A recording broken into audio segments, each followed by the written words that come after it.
it's not only figurative use of, or say idiomatic use of certain words which present difficulty in translation, but English prepositions are also very difficult to translate. Prepositions cannot be translated. Have you ever tried? If you try, then you would find that these, like that, you do not have that preposition there in the translation. For instance, sentences such as my friends met me on the way. My friends met me on the way. How would you say? मेरे दोस्त मुझे रास्ते में मिले. रास्ते में मिले. But you are saying on the way. It means on the way. Like something is on the table. So you should have been saying in the way. But if you say in the way, that would be wrong. So you cannot translate. If you are translating literally from English into your mother tongue, or from your mother tongue into English, then you are going to make mistakes. So my friend met me on the way is the right expression, but you cannot explain the preposition why on, why not in. This is how the language is. Like he died of corona. So many people have died. Say around 50 lakhs, in India have died of corona. So they died of corona. So do you have the meaning of this preposition of here? No. Otherwise, like in Hindi you say 50 lakh log corona se mar gaye. So say mar gaye. So you will have they died from corona instead. But you are not saying from they died from corona, because that's wrong. That's wrong. The right preposition is of, but you cannot explain it. Or say he is laid up with swine flu. He is laid up with dengue. Now, up with these prepositions again are very baffling. You cannot translate them into Hindi. Or say I was under the impression. I was under the impression, as though you were under the table, or say under something, under a tree. I was under the impression. So it's a very right expression. There is nothing wrong in it. I was under the impression that he was a doctor, that he was a teacher, that he was an IS officer. I was under the impression. So under you cannot translate into Hindi. Or say she should have gotten here by now. She should have gotten here. Now this is slang, so I should say she should have been here. She should have been here by now. By now. By we use in a different sense. But here by, it's used as a time preposition by now. So by you cannot translate again. In these expressions we cannot translate the prepositions, say on, or off, or up, or with, or under, or even by, literally. We cannot have the literal translations of these prepositions. Okay. So again, I would like you to just revise. We have discussed some demerits, some disadvantages. What were they?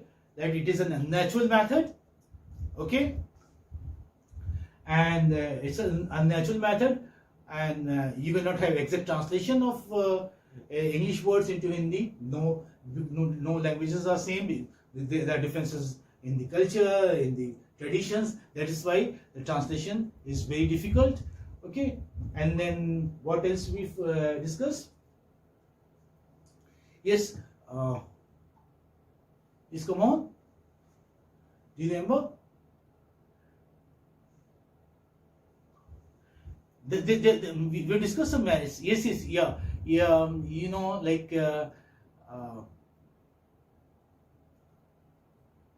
Like time is wasted. It's wasteful. This method is wasteful. Why? Because even after learning English language through this method, the students do not gain confidence. So time is wasted. It's not only unnatural, it is a wastage of time also. Okay? It's a wastage of time also. And we have seen, and like pattern practice is not given in this method. Like speech is neglected in this method. The speech is neglected. The students do not learn how to speak in English, how to speak in the foreign language. Okay, speech is neglected. Pattern practice is not given. So these are the demerits that we have been talking about. and it is almost impossible, to translate complex feelings, or say spiritual experiences, colloquial expressions, slangs, I mean, from one language to another.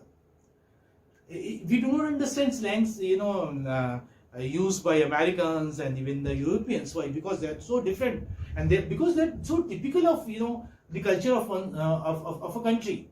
So there are slangs, there are some colloquial expressions in India also, which are very typical of Indian Indian social milieu, Indian culture, Indian traditions. That's why they are very difficult to translate. Now, for instance, some Hindi words do not have exact correspondence of English. That means they do not have exact correspondence in English. Okay, I'll come. How about this word? Can you translate it in Indian? Can you tell me the English word for dhaba? Yes? No. No, you cannot.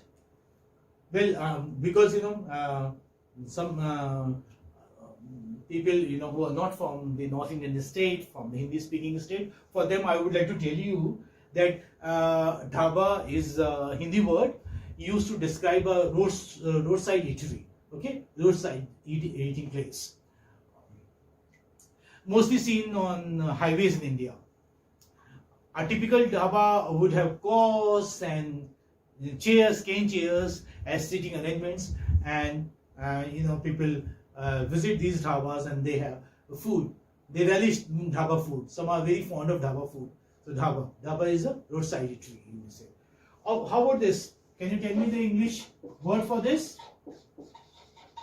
You have heard this word so many times. Okay, it's almost spoken every day. Jhutan. What is Jhutan? How would I tell a person from England and or say a person from America, or a person who is not from India, Jhutan? You won't understand. Okay, this is so typical of India. The Hindi word, again I am telling for those who are not from the Hindi-speaking states, I'll be telling you. I will explain the words which I am using here. Jhutan, Jhutan refers to an item that has been used or touched by someone else,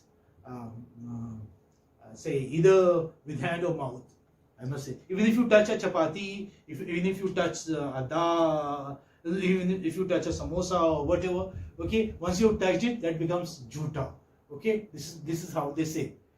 Okay, and if you take a bite from it, if you just nibble it and keep it back, it becomes jhuta.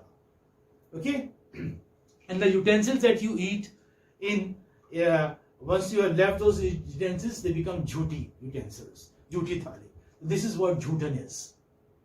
Okay, this is what, and there's a story also, a very popular story, Jhutan. Jhutan is also used for a woman in that story, like who was not virgin, who was not chaste, who already had some relationship with a man, so she became Jhutan. Okay, so like you do not have the English equivalent for this word. Okay, why? Because the concept of Jhutan is so typical of Indian culture and society, isn't it so? And same, I'm reminded of Kanyadan, for example. Kanyadan. Now you do not have Kanyadan in European countries. The English, okay, they do not have Kanyadan in their weddings. They do not have this ceremony.